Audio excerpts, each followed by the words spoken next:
Gente querida, eu quero convidar você a abrir o Evangelho de Mateus e ler comigo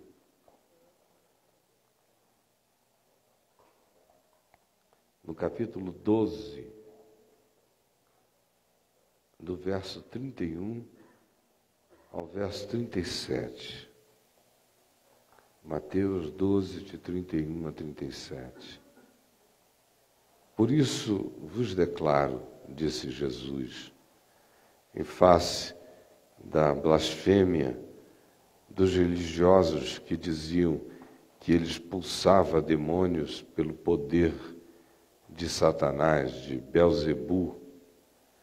Então, em face disso, em razão disso, Jesus disse: vem esta minha declaração.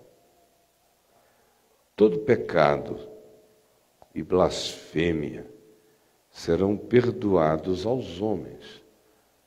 Todo pecado e blasfêmia serão perdoados aos homens. Você pode ler isso comigo em voz alta, só essa frase? Todo pecado e blasfêmia serão perdoados aos homens. Significa dizer que todo pecado e blasfêmia serão perdoados aos homens. Isso é extraordinário. Todo pecado e blasfêmia serão perdoados aos homens. E aí Jesus prossegue.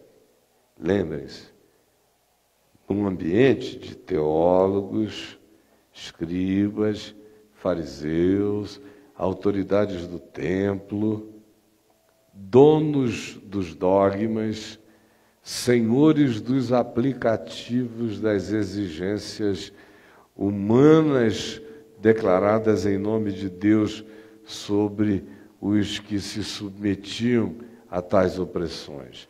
É nesse ambiente que Jesus diz isso. É para esse pessoal, faz de conta que aqui só tem teólogo, escriba, fariseu, autoridade do templo, inquirindo a Jesus, e Jesus tinha acabado de expulsar um demônio de uma pessoa, e eles se levantaram e disseram: não é Deus, não. Ele expulsa demônios pelo poder de Belzebu, do maioral dos demônios. Isso é conluio com as trevas, é magia negra. E não estavam dizendo isto porque pensassem que assim fosse. Não havia um pingo de sinceridade na declaração. Era apenas anti-marketing, era contra-informação, era tentativa de sabotamento deliberado do que estava sendo construído como fé no coração dos outros, fé que convergia para uma pessoa sobre a qual eles não tinham controle, domínio, ascendência.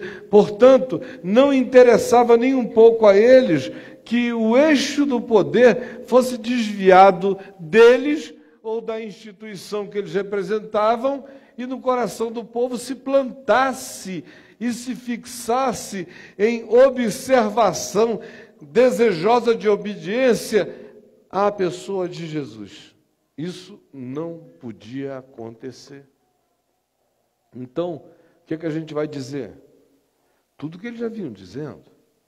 Isso é um samaritano doido, ninguém conhece a origem desse cara, isso é um suicida maluco, é um prostituto, é amigo de publicanos, de pecadores, é um glutão, é um ente dionísico, orgiástico. Eles vinham inventando tudo que eles queriam acerca de Jesus. É herege, tudo. Só que nesse dia Jesus acaba de expulsar um demônio, o homem se recupera, fica curado. E eles disseram: é magia negra. E isto, como eu disse, não em razão de ignorância, mas com lucidez, sabendo que não era, sabendo que ali estava Deus, sabendo que ali havia manifestação do reino de Deus, sabendo que o que ali existia era a pureza das purezas, só que livre, incontrolável, ingovernável, inadministrável, não suscetível à opinião de ninguém, solto como vento, indo aonde queria, vindo de onde bem desejasse, sob os auspícios de ninguém, portanto, insuportável para eles terem que lidar com uma manifestação divina que não se referencia pelo templo, nem pela teologia vigente, nem pelos estudos acadêmicos, nem pelas liturgias religiosas, nem pelas importâncias políticas dos representantes religiosos, por nada. Então, se o deixarmos, era o pensamento deles, é óbvio que todos vão ver a genuinidade absoluta disso. Então iniciam todos os trabalhos, eles contratam malandros para falarem coisas, inventam histórias, exploram pessoas a eles endividadas, no sentido de que cumpram papéis antagônicos a Jesus, só para criar celeumas. A leitura dos evangelhos vai mostrando todos esses ardis. Mas agora, nesse momento aqui, eles chegaram numa hora que Jesus disse: aí vocês passaram a linha do normal, do aceitável. Porque todo pecado, seja ele fruto de deliberação, seja ele resultado da ignorância, ou da cultura na qual se foi criado, ou de subtezas que de nós brotem e que sejam malignas e realizem o que nós mesmos logo depois arrepender-nos-emos e lamentaremos de que de nós tenha brotado aos galopes tal insensatez. Seja o que for, pecado é normal dentro da natureza caída da humanidade.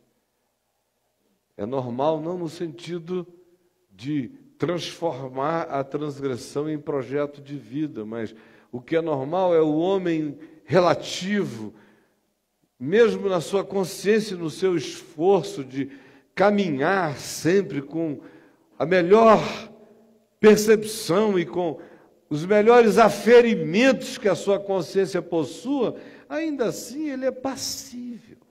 Todos nós somos passíveis de tropeços, erros, equívocos, interpretações erradas, opiniões equivocadas, tanta coisa, o que nós todos sabemos.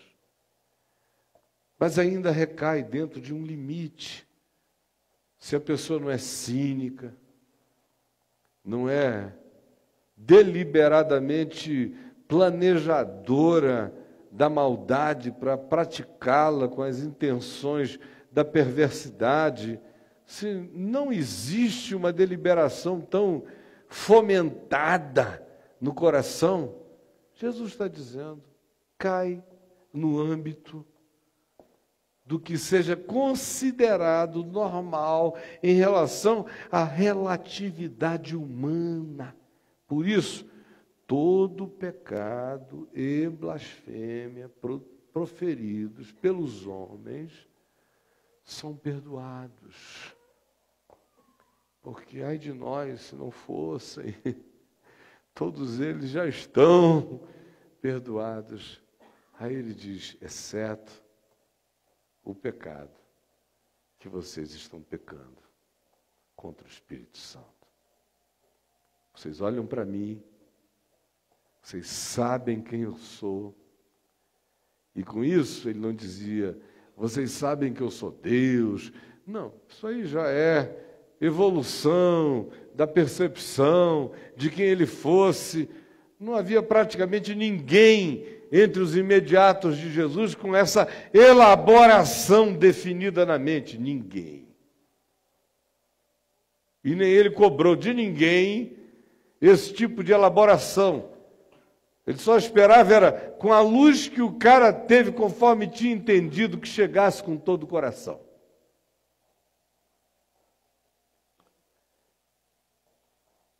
Então ele diz, olha, eu sei que vocês me veem, no mínimo, como um profeta do Eterno. Eu sei que vocês me veem, no mínimo, em equivalência com João Batista, só que um passo além, anunciando o reino de Deus.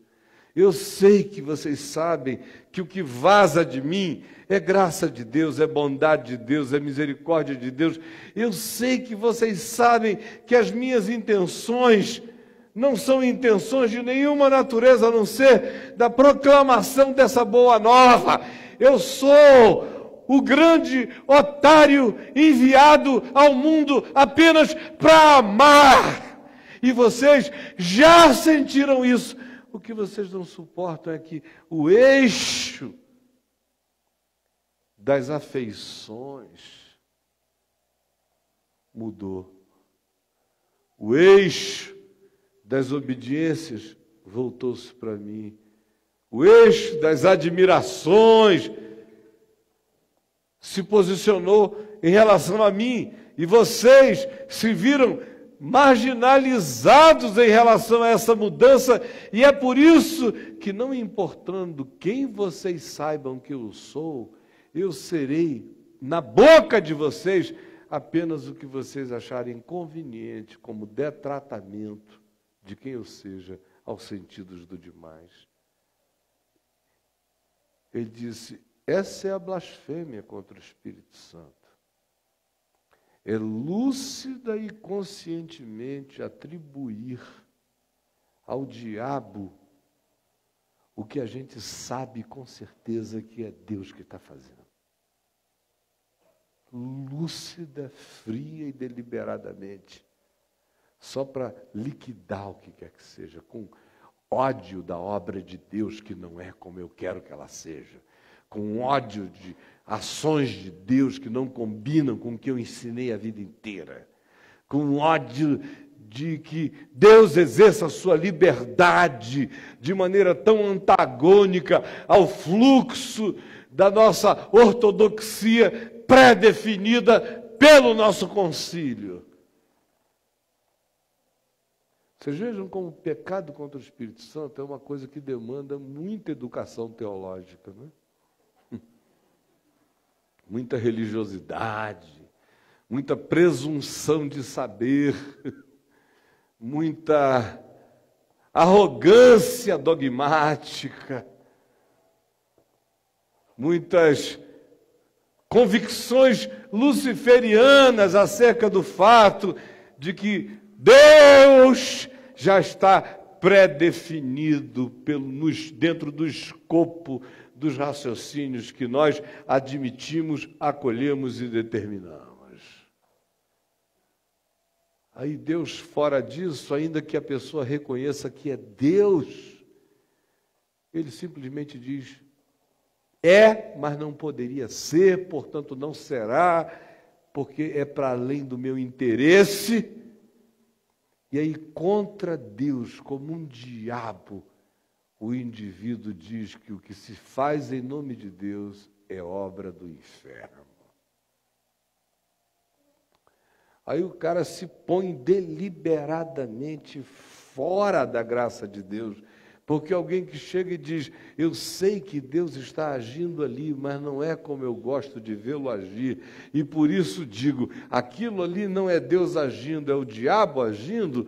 Ao fazer assim, eu me alienei definitivamente.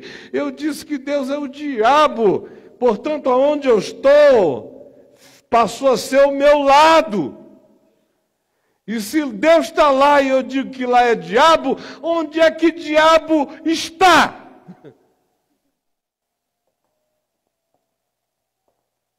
Não tem nada complicado sobre blasfêmia com o Espírito Santo. Blasfêmia contra o Espírito Santo é uma deliberação lúcida e consciente que dá em muito pouca gente, e na maioria das vezes, quando dá, é gente cheia de teologia, de religião, e de dogmas e de convicções pseudo-sublimes. Isto dito, e não é nem de longe o que eu vim falar hoje aqui, é apenas para a gente guardar essa instruçãozinha no coração, que salva a gente de um bocado de doença mental, nervosismo e de esquizofrenias, outras. Prossigamos a leitura. Jesus então lhes diz, da seguinte maneira: esse que assim proceder, falar contra o Espírito Santo, não lhe será perdoado nem neste mundo e nem no outro. Ou fazei a árvore boa e o seu fruto é bom, ou fazei a árvore má e o seu fruto mau, porque pelo fruto se conhece a árvore. Raça de víboras, como podeis falar coisas boas sendo maus? Porque a boca fala do que está cheio o coração. O homem bom tira do tesouro bom coisas boas, mas o homem mau, do mau tesouro, tira coisas más. Digo-vos que de toda palavra frívola, idiotada, inconsequente, perversinha, que proferirem os homens, dela darão conta no dia do juízo. Porque pelas tuas palavras, porque com a tua boca, se tu confessares a Jesus como Senhor, e no teu coração tu credes que Deus o ressuscitou de entre os mortos, tu serás justificado com a tua boca e com as tuas palavras. E também pela tua boca e pelas tuas palavras, tu serás condenado. Vocês vejam que isso começa com essa gravidade da blasfêmia contra o Espírito Santo. Aí evolui, e ele diz, logo em seguida, no verso 33, algo que sempre me chamou a atenção, desde há muitos anos atrás, quando a expressão que ele usa é a seguinte: ou fazei a árvore boa e o seu fruto bom, ou fazei a árvore má e o seu fruto mau, mostrando-nos que existe uma certa artesanalidade, coparticipação, responsabilidade intrínseca do homem no produto do seu fruto apresentado na vida. Você se faz na árvore que você quer ser. Fazei a árvore boa e o seu fruto será bom. Fazei a árvore má e o seu fruto será mau. É estranho, mas até nisto o Evangelho nos torna coparticipantes e corresponsáveis completamente e totalmente responsáveis ao final acerca de que tipo de produção da nossa vida brota. Ou seja, existe qualquer que pudesse ser, na época de Jesus não era o caso, mas hoje, qualquer que possa ser, a mitificação e o culto da natureza intrínseca, do DNA kármico, da natureza do ser que foi predesignado para produzir maldades, predesignado para produzir bondades. Você vai ter que apelar para quem você quiser, mas para Jesus não dá. Porque ele vem com esse realismo e diz: todo mundo é responsável por quem é, pensa, diz, fala e age. Vem ele e diz: tão responsáveis que pelas tuas palavras, que são as tuas produções, são os teus pensamentos, são as tuas cogitações, são as tuas elaborações, são os teus mundos, as tuas construções, são as tuas palavras, é o teu universo onde tu és Deus. É no ambiente das tuas palavras e dos teus pensamentos, dos teus sentimentos, dos teus desejos, aí aonde eu te constituí, Deus, diz Deus, não te tornes um diabo.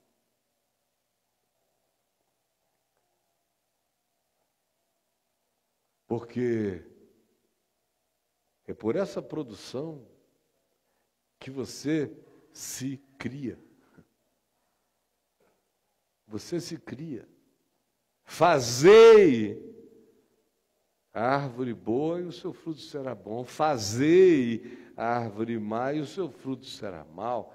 Ou seja, a árvore pré-existe ao fruto que, em relação a ela, aparecerá.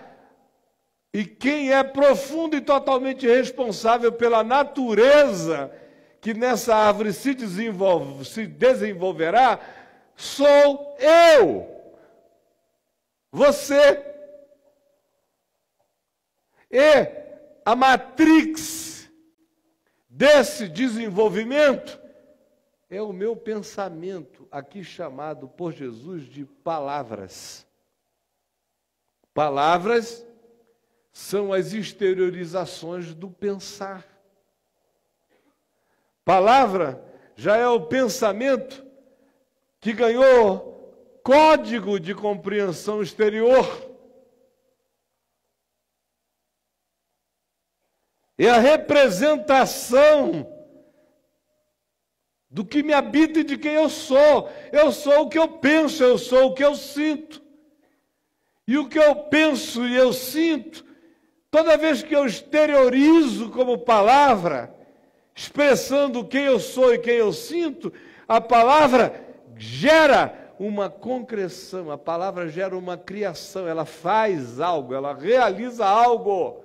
Não só fora de mim, mas ela faz isso acontecer em mim. Ela faz a natureza daquela consistência, daquele conteúdo, a natureza daquele caráter sentido, pensado e declarado, ganhar concreção, concreção, concreção, caráter, definição,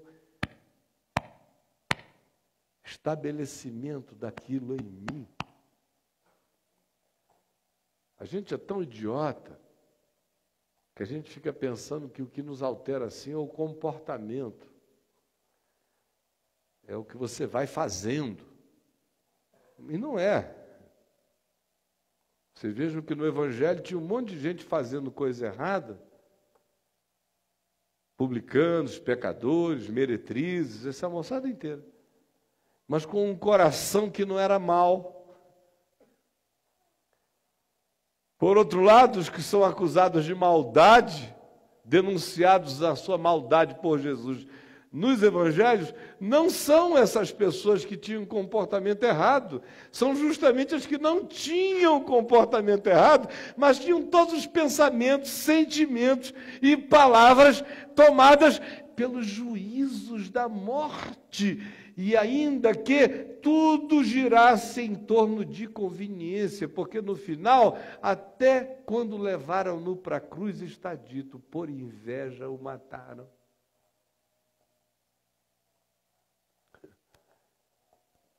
Então, o que você e eu fazemos é super importante. Mas saiba, tem gente boa fazendo coisa errada por burrice, ignorância, alienação e estupidez. E de todo pecado e blasfêmia proferido pelos homens, há perdão. Ninguém tem que viver nisso, porque é idiotice viver num caminho autodestrutivo. Todavia, saibam, a quantidade imensa de pessoas que não têm comportamentos marginais, mas têm sentimentos de blasfêmia irredimível. E vão se tornando, pelo pensamento, pessoas más, ainda que não tenham comportamentos sociais malignos, elas se tornam más, embora vestidas de bom comportamento. E nos diz o seguinte, que o homem bom tira do tesouro bom do seu coração coisas boas, mas o homem mau tira do mau tesouro do seu coração coisas más. O que ele está dizendo? Ele usa a imagem da árvore e diz, olha a natureza. Você faz a sua natureza ficar o que a sua natureza se torna. Você pode ser coparticipante da produção e na inclinação bondosa da sua natureza ou na perversão da sua natureza, pelo que você guarda, pensa e acumula, pelo processo que você chama de abstrato e até de não comportamentalizado, porque está apenas dentro de você, mas é aquele que é o moldador do seu caráter, ainda que você se vista de moço rico. Você será, cumprindo todas as exterioridades da lei, ainda assim um indivíduo malzinho na sua determinação.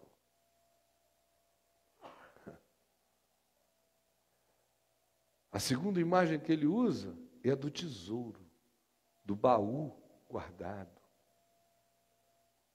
Aí ele diz, o homem bom tira do bom tesouro coisas boas.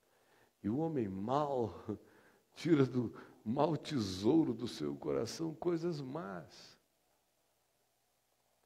E tudo isso vinculado ao processo mental, ao que eu penso.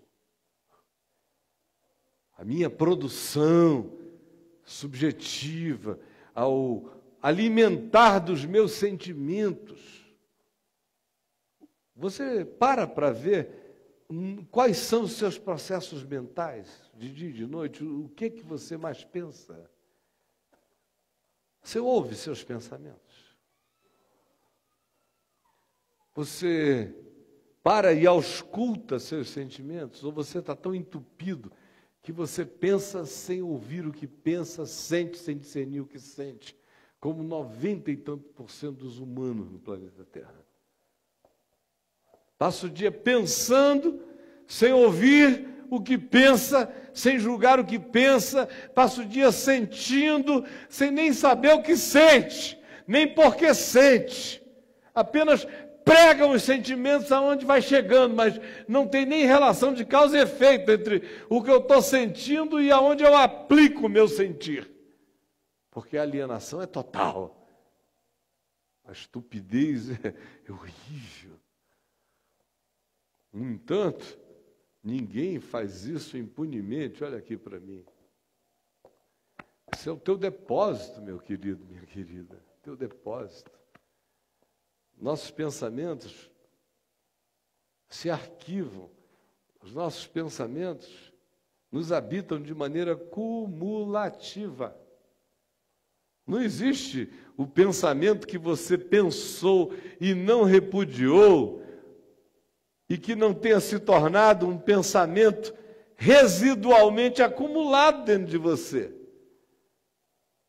O pensamento que não se torna cumulativo em mim é o que eu identifico, avalio e o tiro de mim lucidamente, dizendo, não há lugar para essa reflexão em mim. Do contrário, basta que eu silencie, ele se torna um valor acumulado. É um depósito que eu tenho dentro de mim. Que Jesus disse, pode ser um bom tesouro, ou pode ser um mau depósito. Depende de quem é o homem, de quem é o homem. O homem bom ou o homem mau. O homem bom Tira do seu depósito coisas boas, porque ficou acumulado no seu depósito o que de bom ele deixou acumular pela lucidez da acumulação, dizendo: assim eu quero pensar, assim eu quero interpretar, assim eu quero ser, assim eu quero discernir, assim é meu caráter segundo Deus. Mas o homem mau, ele vai acumulando suas irreflexões refletidas, seus pensamentos não julgados, seus sentimentos fermentados, suas raivas e ressentimentos adulados como direitos adquiridos em razão de que o outro teria sido pior do que eu na vida, portanto, se o outro é pior do que eu sou melhor do que o outro. Então, eu tenho mais virtude do que ele, eu sou melhor do que o Maluf, graças a Deus. Jamais roubarei tanto quanto ele, portanto, respeitem a mim, viu? Porque sou mais honesto que o Maluf.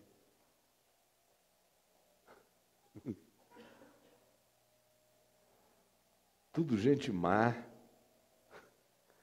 pensamento perverso. O imposto de renda não vai te pegar. Você paga os impostos, você para no sinal, o Detran não tem nem muito faturamento com você acerca de pardal, porque você não viola. Mas só Deus sabe o que você pensa enquanto se comporta.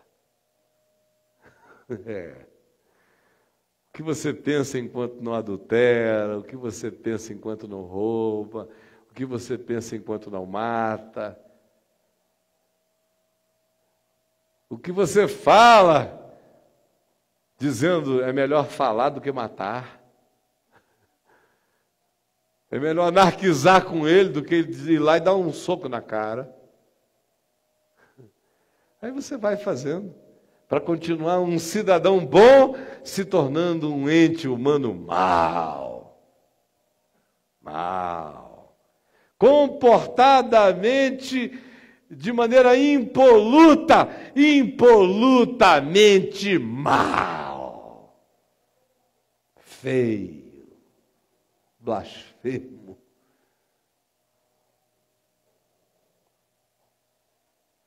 Eu só vim dizer isso. Cada um faça o que quiser com a verdade de Jesus. O diagnóstico está dado. O que ele diz é: fazei. Façam vocês tornarem-se pessoas boas ou mais. Façam vocês a árvore do ser de vocês deliberar pelo fruto da bondade, ao invés de deixarem o fluxo da natureza perversificada de vocês assumir tudo. Decidam. Vocês se tornam quem vocês querem ser no temor do Senhor. Persuadidos pelo temor de Deus, não com justiça própria, não na base do peito, com o coração quebrantado, mas persuadido pelo temor de Deus, eu me quebranto. Não me torno árvore finalizada desse fruto pleno e completado, mas vou me tornando, vou me fazendo, vou me tornando cooperador com Deus. Aonde Deus quer a minha cooperação é no sentido da graça dele na minha vida. A gente fica sempre pensando que cooperar com Deus é mudar para a China e pregar lá. Você quer ser cooperador com Deus? Dá uma mãozinha, cara. Se transforme. Uma mãozinha, bicho. Cala a boca, pelo menos. Para de pensar estupidez. Fica com vergonha da produção fétida do teu raciocínio. Ajuda a Deus. Quer ajudar a Deus? Não se meta na vida de ninguém. Se meta na sua. Anteontem à noite eu estava com a Adriana ali e a Helena, nossa netinha, que estava aqui com a gente, viajou ainda agora. E nós saímos juntos para jantarmos e fomos aqui numa quadra dessa, norte, ali numa pastelaria Viçosa, que tem lá um pastel gostoso, caldo de cana, esses negócios. Aí vamos lá, vamos. Aí a gente chegou lá, eu não estava acertando onde era, eu só fui levado lá, eu e a Adriana quase sempre somos levados nos lugares, né? Então não tinha assim uma ideia, mas não, eu sabia, tinha que virar para a direita, lá no fim, ali tem uma complicação naquela quadra lá, 409, tem uma guinada para um lado, e você perder, vai adiante, tem que voltar, enfim. Aí eu parei lá num Vale Parking, num negócio desse, aí o cara não tinha informação, falou, aquele homem ali que está vendendo um filé mignon, aquele filézinho de gato ali na esquina, deve saber, que ele é daqui do pedaço. Aí eu cheguei lá, está ele com um avental e mais uns 3 ou 4 amigos assim em volta. Eu falei, ei, gente boa, você sabe, porventura, onde é o lugar assim, assim, assim?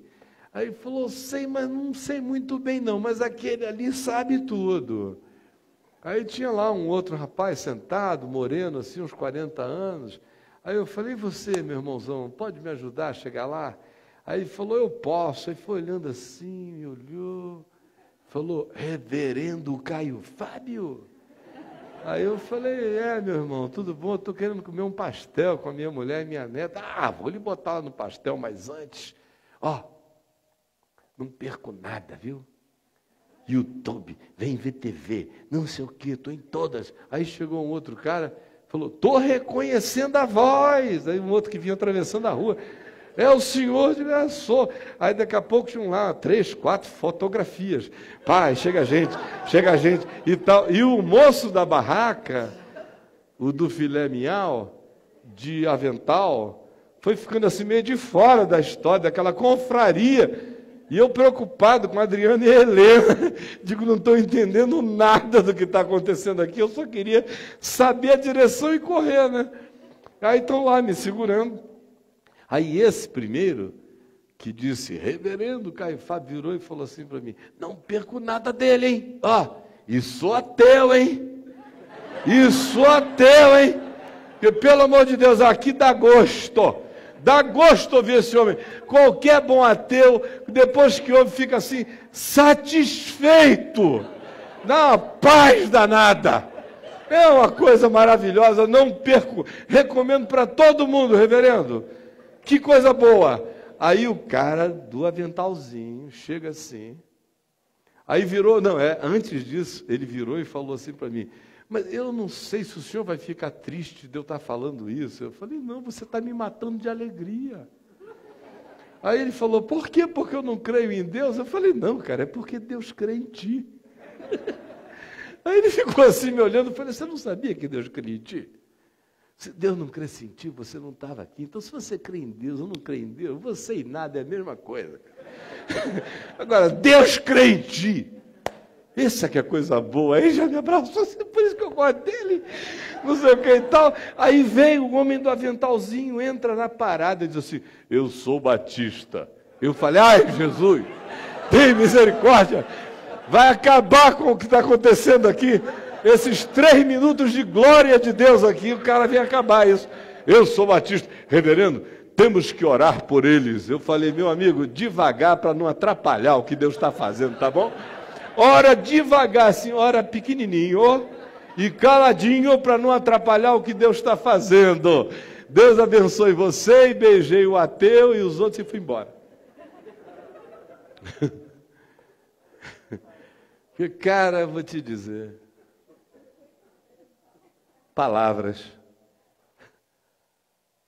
frívolas, palavras de uma vaidade moral, de um cara que quer ser superior aos outros, que deve encher o saco de todo mundo ali.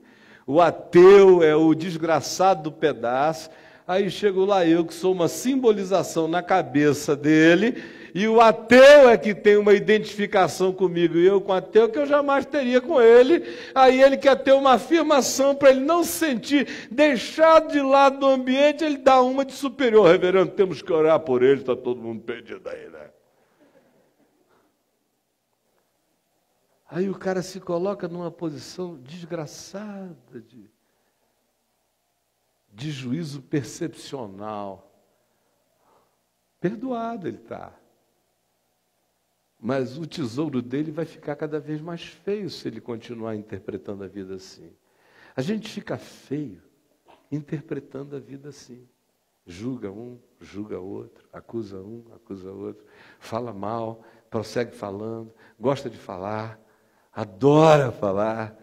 Tome conta quais são as novidades. Aí vai crescendo isso. E você acha que é só uma falação. Não, querido.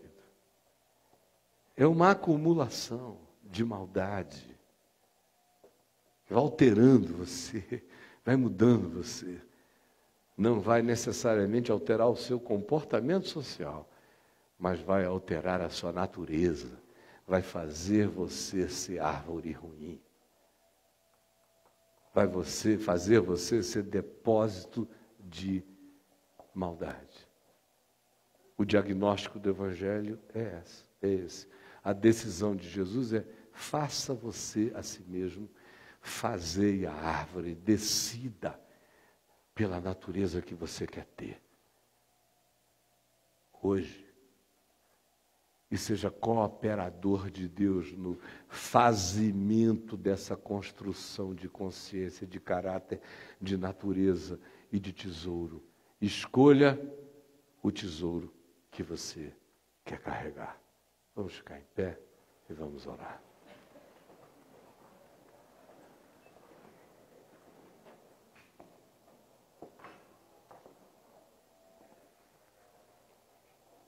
Senhor, aqui está o Evangelho, a Tua palavra, Jesus.